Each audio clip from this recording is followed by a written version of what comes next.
One mistake that changed my life forever. I was 17 when I made the mistake that would alter the way I understood respect, responsibility, and emotional boundaries forever. My name is Ethan Carter.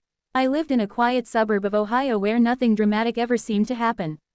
Life moved in predictable rhythms: school, chores, family dinners, part-time work at the grocery store, weekends at the park.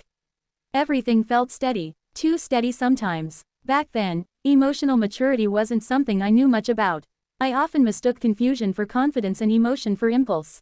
Looking back, I can see how young and unaware I really was. That summer, my family had temporarily welcomed a family friend named Laura Bennett. Laura was in her early 40s, a kind woman who had been close to my parents for years. She had moved in for a few months while renovating her home.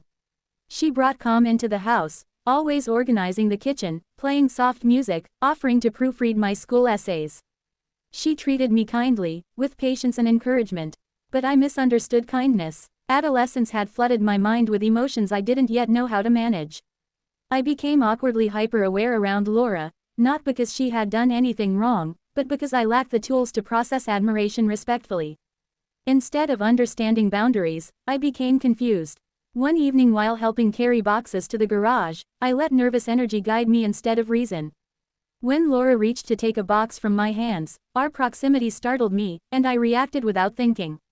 I brushed her arm too familiarly, a momentary mistake, brief yet clear in its meaning. Time froze. She stepped back immediately, her expression shocked yet controlled. There wasn't anger in her eyes, only disappointment. "Ethan," she said calmly, "that wasn't appropriate." The weight of her words crushed me. I stammered an apology. My face burned as shame rushed through me. I understood instantly. I had crossed an emotional boundary without thinking. I had mistaken connection for permission. That night I stayed awake replaying the moment endlessly. It haunted me, not because of what happened, but because of how wrong it was. I felt embarrassed, ashamed, and disappointed in myself.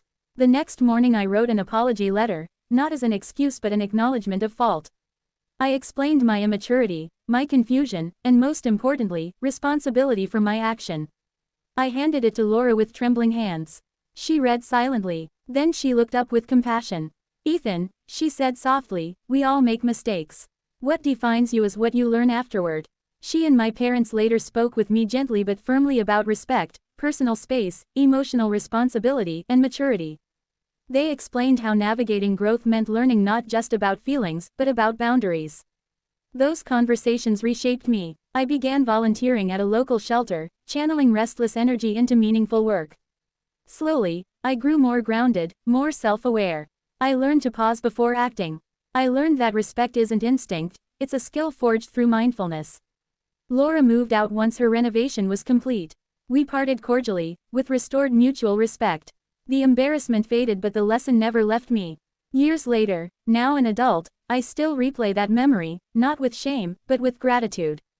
That mistake taught me responsibility more powerfully than any lecture ever could. It reminded me that maturity isn't about suppressing feelings, it's about directing them honorably. I now teach those same lessons to young people I mentor. Compassion without boundaries becomes confusion, confidence without restraint becomes recklessness. And every time I guide someone past their own moments of uncertainty, I silently thank the boy I used to be, for learning the hard way, and growing from it. Because sometimes, the mistakes we regret most shape us into the people we're proud to become.